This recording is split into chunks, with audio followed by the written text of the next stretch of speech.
रंगदारी के लिए जान की धमकी देकर, जान से मारने की धमकी देकर रंगदारी वाले मामले, इन दोनों में ही काफ़ी गंभीरता से पुलिस मुख्यालय द्वारा भी हमें निर्देशित किया हुआ है। पुलिस महानिदेशक द्वारा, आईजी सर द्वारा भी हमारी रेंज की प्रायोरिटी रही है। और इस जिले की भी सबसे ज़्यादा जो दो गंभीर इशूज़ जो रहे हैं वो यही रहे।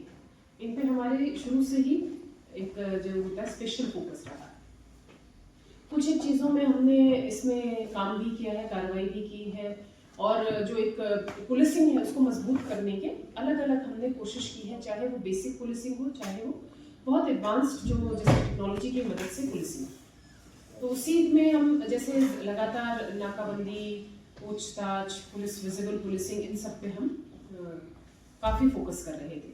तो उसी क्रम में रायसिंह नगर में अभी 2 दिन पहले रात को नाकाबंदी की हुई थी और औचक निरीक्षण सभी जो गाड़ियों का कर रहे थे। उसी में जो हमारे एएसआई जगतार जी रायसिंह नगर थाने के और उनकी टीम के द्वारा जब एक गाड़ी इनोवा को रोका गया, इनोवा क्रिस्टा को, उसमें 3 लोग बैठे हुए थे और उसके जब चेक किया गया उस गाड़ी को तो उसमें उनको 3 बैग मिले जिसमें कि पैसे भरे हुए थे। इस पे तुरंत उच्चाधिकारियों को अवगत कराकर उन्होंने उसमें उनको जब उनसे पूछा गया इनके पैसों के बारे में तो वो कोई संतोषजनक जवाब नहीं दे पाई। असंतोषजनक जवाब की वजह से उसमें 106 बीएनएसएस में उन पैसों को जब्त किया गया।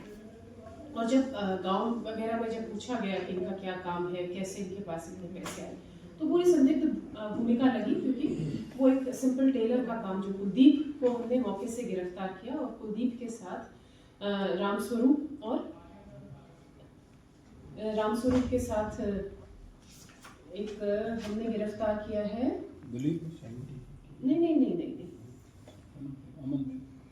अमन और रामस्वरूप को, कुलदीप के साथ अमन और रामस्वरूप को गिरफ्तार किया था, फिर डिटेन किया था, 170 बीएनएसएस में गिरफ्तार किया। उसके बाद जब इनसे पूरी और आगे डिटेल ली तो कुलदीप के द्वारा बताया गया कि उसके बेटे योगेश ने उसको कहा था कि वहाँ से जाके जोधपुर से जाके इस व्यक्ति से जो जयराम जानू है इससे अपने को रुपए लेकर आए। तो वो जोधपुर से रुपए लेकर आया है और इसके साथ जो कुलदीप के साथ इसके 2 दोस्त अमन और रामस्वरूप और सूरतगढ़ से घनश्याम, ये लोग गए थे। फिर जब इन बातों का पता लगा कि और फोन फिर योगेश को जब डिटेन किया तो योगेश ने बताया कि एक शैंटी साहिल बिश्नोई नाम का एक उसका दोस्त है, उसके कहने पर ये गया था। शैंटी किसके है? साहिल बिश्नोई अबोहर का है। फिर जब ये बात हमें पता चली कि फिर हमने साहिल बिश्नोई की जब हमने हिस्ट्री खंगाली तब हमें पता चला कि साहिल बिश्नोई अंकित बहादुर का काफी क्लोज रहा है। और जो एक अपना पंकज सोनी मर्डर हुआ था लालगढ़ में, उसमें आरजू बिश्नोई और ये जो शैंटी साहिल बिश्नोई केसवार थे और इकट्ठे जेल में बंद थे। उसी समय पर जो इसका कुलदीप का भांजा अक्षय वो भी जेल में बंद था। तो इन तीनों की आपस में अच्छी जान पहचान। फिर जब लास्ट 2024 में जो ये शैंटी है इसको लास्ट दिल्ली जो स्पेशल पुलिस है इसके उनके द्वारा आर्म्स एक्ट के केस में गिरफ्तार किया गया था और जब से वो बेल पर आया है तब से वो फरार ही चल रहा है, वो अपने क्षेत्र में नहीं आया। अब इनका जो एक मॉडस ऑपरेंडी जो ये था वो था कि जो ये अक्षय और शैंटी ये लगातार आरजू बिश्नोई के संपर्क में और ये जो भी रंगदारी से जो पैसा आता है कि कहाँ से कलेक्ट करना है वो इसको योगेश को बताते थे। योगेश, कुलदीप ये जाके वो पैसा कलेक्ट करके लेकर आते थे और उसके बाद इन्हीं के कहे अनुसार ये पैसा वितरित करते थे अलग अलग जगह पे, जहां पर ये कहते थे कि ये पैसा यहाँ दे के आना है तो वो वहां पर दे के आते थे। तो मेरे ख्याल से ये पहली राज्य भर में ये पहली ऐसी कार्रवाई है जो कि संगठित अपराध के जो आर्थिक जो ट्रेल है जिस पर हम आज तक नहीं पहुंच पाते थे। हम शूटर्स गिरफ्तार कर लेते थे, हम उनके एसोसिएट गिरफ्तार कर लेते थे, लेकिन आज तक कभी भी पैसों की ट्रेल पर और पैसे ये कैसे पहुंचाते हैं अपने जो इनको मदद करते हैं तो वो इसका खुलासा हुआ है। और इसमें जो पूरी टीम ने मतलब शुरू में जो एक औचक इस पे नाकाबंदी में जो ये कार्रवाई हुई, सीजर की कार्रवाई हुई और उसके बाद इसको डेवलप किया गया, ये पूरी टीम का इसमें मैं कहूँगी कि बहुत ही अच्छा योगदान रहा। और अभी तो हमारे पास सिर्फ अभी तो शुरू में ही हमने ये अभी 4 ही गिरफ्तार किए हैं, कुछ डिटेन कर रखे हैं और हमें बहुत महत्वपूर्ण सूचनाएं मिल रही हैं हमारे पास। जैसे जैसे जो जहाँ से ये जब से पैसे लेकर आए हैं और जहाँ पर देकर आते हैं थे, कुछ एक ऑनलाइन ट्रांजैक्शंस भी हुई हैं, तो उन सब को हम एक एक को खोदेंगे। इसमें हमने इसलिए स्पेशली मैंने, क्योंकि इसकी गंभीरता को देखते हुए additional SP QIDT Bhanwar Singh ji को और उनकी एक पूरी टीम गठित की है, एक SIT के रूप में एक टीम गठित की है जो कि इसमें तह तक जाएगी। और हम चाहेंगे कि अगर हमें ये ब्रेक थ्रू मिला है तो इसमें हम इतनी मेहनत करें कि हम पूरे इसके जो चैनल के फाइनेंशियल जो चैनल ट्रेल है, इसके हर एक आदमी तक हम पहुंच के उसके विरुद्ध सख्त से सख्त कार्रवाई कर सकें। अब बताती हूँ कि पैसे कैसे जाते हैं। ये बड़ा इंटरेस्टिंग है कि अब जैसे फोन आता है, जैसे आएगा शैंटी का, साहिल का, योगेश के पास, इसके पास इतने पैसे भिजवाने, इनके हमें जैसे ये इसका शैंटी का हमने अभी बहनोई को भी डिटेन कर रखा है, मनीष, तो उससे भी बड़े महत्वपूर्ण खुलासे हो रहे। ये जो USDT का काम करते हैं ना, ये पूरा अपना राजस्थान में गंगानगर, हनुमानगढ़ और ये हरियाणा को यही संभालते हैं। उसके जितने भी पैसे आते जाते हैं वो इसी चैनल से ही आते जाते थे, तो इसलिए ये बहुत ही महत्वपूर्ण चैनल। इनमें से जो अक्षय है, आज के समय पे वो लाखा सर मर्डर हुआ था हनुमानगढ़ का, तो उस मर्डर में वो जेल में बंद है। तो इसमें क्या करते हैं कि USDT अब जैसे मुझे आपके पास पैसे भिजवाने, तो अगर अन्य स्टेट का हुआ तो क्या करूंगी कि मैंने ये जो कुछ एक म्यूल अकाउंट्स, ये बेचारे गरीब जिसको कुछ पता नहीं होता, उनके नाम से अपने अकाउंट्स खुलवा देते हैं। फिर उसके बाद उसकी ID पासवर्ड होती है, तो उसमें उतने पैसे USDT खरीद लेते हैं। मैंने आपके पास पैसे भिजवाए तो मैंने USDT खरीद ली। अब सामने वाले को वही मैंने ID पासवर्ड बता दिया, अब उसने USDT वहां से वो बेच देते हैं और उससे कैश प्राप्त कर लेते हैं। और अगर यहीं का लोकल है तो उसको जाके कैश दे देते हैं। तो ये पूरा इनका जो फाइनेंशियल जो चैनल, मतलब ये इस तरह से चलता है, कैश खाते में पैसे और USDT के माध्यम से। तो इनके माध्यम से ये जैसे अब सबसे अच्छी बात ये भी है टेक्नोलॉजी की कि हम कई बार ट्रेस नहीं कर पाते, लेकिन टेक्नोलॉजी हमेशा ट्रेल भी छोड़ जाती। तो उसी का ही हम मदद लेके हम प्रयास करेंगे कि हम इसकी तह तक पहुंचे। तो साइबर फ्रॉड का भी पैसा आ रहा है मैडम, कुल मिला के साइबर फ्रॉड क्योंकि इसमें अनुसंधान बहुत बड़ा होगा, बहुत गहनता से करा जाएगा। उसी के बाद में कुछ डिटेन मिली है। तो जयराम जो है जोधपुर से, उसको भी हमने जोधपुर पुलिस की मदद से डिटेन कर लिया है। ये जयराम का एक बार साइबर फ्रॉड में नाम आ चुका है शायद गंगरा थाना। उसका जो पूरी डिटेल्स है वो तो एक बारी पता करेंगे, लेकिन जयराम मूलतः यहीं का ही है, उसका एक केस श्रीगंगानगर का है मूलतः। तो वो वहां पर उसके पास कोई अज्ञात, जो इसका कहना है अभी प्राथमिक तौर पे, कोई अज्ञात व्यक्ति उसके पास ही पैसे छोड़कर गए थे। तो इसमें हाँ, अब हमें एक तो ट्रेल होगी आगे वाली कि पैसा जा कहाँ रहा है, और आरजू बिश्नोई के माध्यम से ये पूरे जो संगठित अपराध से जुड़े हुए जो लोग हैं उन्हीं पे ही जा रहा है। अब ये पैसा आया कहाँ से है, यह दूसरी ट्रेल है। इस पर भी अभी जो प्रारंभिक अनुसंधान में हम सिर्फ अभी उसमें पहली कड़ी जो है जयराम, उस तक ही पहुंच पाए हैं।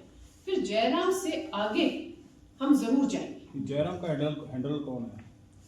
वही मैं कह रही हूँ, उससे फिर हम आगे, अभी तक हम उसी तक पहुंचे। इसमें 1 करोड़ स्टार्टिंग में जयराम, यहाँ पे देखिएगा जयराम का जो इधर ये श्रीगंगानगर का ही, इसलिए योगेश उसके संपर्क में था। उसने योगेश के कहने पर उधर जो ये कुलदीप है, ये सारा इधर यही मेन थे, तो वहां पर उन्हीं के माध्यम से ये पैसे उस जयराम तक पहुंचाए गए। तो अब जयमल भी नाम के दो भाई गिरफ्तार हैं। हाँ, जयमल यही श्रीगंगानगर में रहता है, जयराम जोधपुर में। दो ये दोनों भाई हैं, जयमल श्रीगंगानगर में रहता है और जयराम जोधपुर में रहता है। और मैम पहले कितने बार ये इस तरह से पैसे? अभी कुछ हमें आई है सूचना, 1-2 की और आई है कि इस तरह से इन्होंने शायद पहले भी पैसे लेकर आए हैं। तो ये उसका पूरा आपको जैसे जैसे खुलासे होते रहेंगे वैसे वैसे आपको 1 करोड़ लेके वहां से रवाना हुई थी, ये बीच में 9 लाख कहीं इन्होंने नहीं, अभी जो पता चला है देखिएगा, मतलब जो शुरुआती दौर में जो पता चला वो यही पता चला है कि 9 लाख रुपए जयराम ने अपने हिस्से का रखे 91 करोड़। तो जयमल भी इसमें इन्वॉल्व है, दूसरा वो भाई। वो आपको एकदम आज ही मैं सारी चीजें नहीं बता पाऊंगी। ये इतना बड़ा है इसका हमारे पास काम करने का, इसमें इतने दिन की मेहनत में आपके सामने में वो नहीं कर पाऊंगी, इसको पूरा ब्यौरा नहीं दे पाऊंगी। हमने कल रात को इसमें जो जांच अधिकारी थे इसके जब्ती के ओम प्रकाश जी सब इंस्पेक्टर, उनकी फर्द पर हमने 111 असंगठित अपराध में इसमें मुकदमा दर्ज तो कर मैम जो 3 लोग वहाँ से वो पैसा लेके आए थे या 4 लोग, तो उनके खिलाफ किस तरह के मुकदमे हैं पहले? अभी तक इनमें से ये इस तरह से देखिए, ये तो बड़ी सोचने की मतलब बहुत मैं कहती हूँ कि सरप्राइजिंग बात है कि ये इतने शांत आराम से मतलब अंदर लोकल होकर काम करते हैं आमजन के उसमें, कि किसी को पता ही नहीं चलता। इनमें से किसी के विरुद्ध आपराधिक रिकॉर्ड ही नहीं, कोई नहीं, कोई आपराधिक रिकॉर्ड नहीं। ये कुलदीप योगेश जो इधर पूरा ये संभाल रहे हैं, जो मैं कहती हूँ ये पीछे रह के काम करते हैं, और वो इतना, ये रीढ़ की हड्डी है उस संगठित अपराध की। हमने आज वो रीढ़ की हड्डी तोड़ दी है, तो वो पीछे रहकर और इसको पूरा पोषण दे रहे थे, तो उस पर ये बड़ा आघात है। और अगर हम उनकी पूरी ट्रेल लेंगे आगे और पीछे दोनों तरफ, अगर हमने इसमें मतलब अभी तक तो यही प्रयास रहेगा और इसमें हम पूरी कोशिश भी करेंगे, इसीलिए इसमें स्पेशल हमने फोकस रखा है कि अगर हम इसमें लास्ट लाइन तक अगर हम काम कर गए ना, तो ये यहाँ से मतलब श्री गंगानगर और आसपास वाले एरिया से इनका सफाया होना बिल्कुल निश्चित है। ये वसूली कहाँ से की गई है? मैं वही कह रही हूँ, उस तक हम सिर्फ पहली कड़ी तक पहुंचे जयराम तक, उसके बाद वाली पर आपको हमारे लिए तो बड़ी अच्छी बात है, और हम आपको इसके साथ हम भी आप चाहेंगे कि आपके साथ इसमें जो भी आगे डेवलपमेंट होगी वो शेयर की जाए। इसमें इनकम टैक्स को इन्वॉल्व किया गया? इसमें पहले जब किया था तब हमने उनके पास लिखा था, लेकिन अब हमारे पास पता है कि इसका मतलब कि किस चीज के लिए आया है। आगे अगर वो हमसे कोई कॉपरेशन मांगे तो हम उनके साथ पूरा कॉपरेट। अभी अरेस्टिंग कितनी हो चुकी है इसमें? अभी हमने 4 की है। अभी कल जो केस दर्ज हुआ, कल रात को केस दर्ज हुआ है, इसीलिए अभी प्राथमिक तौर पर जो वहां पर मौके पर जो लेकर आए थे पैसे, उन 4 की तीन तो यही हो गए, 3 ये हो गए और चौथा उसका बेटा हो गया योगेश। और अभी घनश्याम वगैरह जो आप बता रहे वो डिटेल, उनकी भी अभी विधिक रूप से देखो कार्रवाई करने में समय लगता है, उनसे पूछताछ जारी है और फिर विधिक रूप से उसमें हम आगे उनकी गिरफ्तारी भी करेंगे। देखिए हमारी अभी भी जैसे शुरुआत करने से पहले मैंने आपको बताया कि हमारी जो प्राथमिकताएं हैं वो है, एक तो ड्रग्स तस्करी पर, नारकोटिक्स की तस्करी पर कार्रवाई, और दूसरा संगठित अपराध। तो नारकोटिक्स में अभी तक हमने जो वर्ष 2025 में हमने 624 प्रकरण दर्ज कर 771 अपराधियों को गिरफ्तार किया, और स्पेशली जो इसमें अभी हमारे जो पिछले वर्ष के मुकाबले अब की बारी जो ये प्रतिबंधित जो ये इसमें जिसमें हम इस्तिगासा तैयार करते हैं, प्री गैबलिन और ट्रेपेंडोल, इनकी जो कार्रवाई में बहुत ज़्यादा अधिक वृद्धि हुई है। इसमें हमने 7 लाख के लगभग गोलियां जब्त की है। उसके अलावा जो ड्रोन ड्रॉपिंग के 12 प्रकरण दर्ज किए हैं, जिसमें कि हीरोइन 12 ग्राम, 3 ड्रोन और 2 पिस्टल जो यूएस से निर्मित थी, उनकी मैगजीन, तो वो भी बरामद की गई थी। उसके अलावा हमने इसमें स्पेशली जो एक ऑपरेशन फ्रीज चालू किया है नशे के विरुद्ध स्पेशली, तो उसमें अभी तक हमने 54 नशा तस्करों के विरुद्ध कार्रवाई की है, 10 आरोपियों की संपत्ति 107 BNSS में रिलीज की है, और 4 अतिक्रमण जो उनके द्वारा अवैध अतिक्रमण किए गए थे वो तुड़वाए गए हैं। इसमें हमारी लगातार कार्रवाई जारी है। और पूरे अगर मैं 107 BNSS में अपराधियों के हमने 22 इस्तिगासे हमने पेश करके, और 3 इस्तिगासों में हमने कुर्की के आदेश भी प्राप्त कर लिए हैं, जिसकी लगभग अनुमानित कीमत 7 करोड़ रुपए है। 68F में भी हमने लगभग 6.5 करोड़ की कार्रवाई 4 कार्रवाई की है, जिसमें 6.5 करोड़ लगभग की जो कीमत की संपत्ति है उसको फ्रीज किया है। उसके अलावा हमने जो ये मालखाना भी जो स्पेशली NDPS के हमने 75 वाहनों का निस्तारण किया है, जिसमें हमने राजस्व में 28,70,000 रुपए की राशि जमा कराई, और जो हमने लगभग 345 प्रकरणों का जो माल है उसका नष्टीकरण भी किया है विधि सम्मत।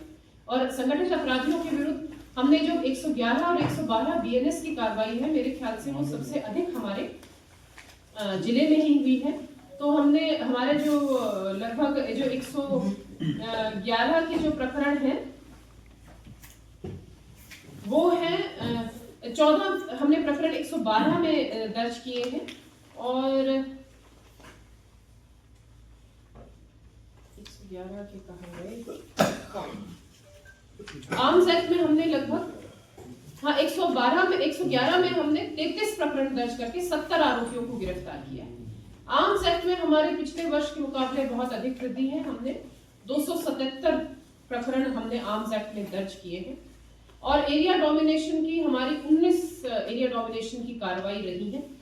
उसके अलावा महिला अत्याचार में हमारे कमी आई है और ITSSO में जैसे समयबद्ध तरीके से उनका निस्तारण करना अनुसंधान पूर्ण करके उसमें हमारा जो रैंक है वो काफी अच्छा है। स्थिति काफी राज्य में बहुत ही अच्छी है। ओवरऑल IPC में जो BNSS में BNS के जो भारतीय न्याय संहिता के में हमारी गिरावट आई है, उसमें संपत्ति संबंधी अपराध है उनमें भी गिरावट आई।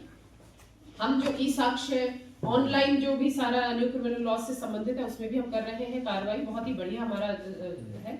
सड़क दुर्घटना में कमी आई, ये महत्वपूर्ण है कि सड़क दुर्घटना में मृतकों में और घायलों में दोनों में कमी आई और आप इसमें देखिए।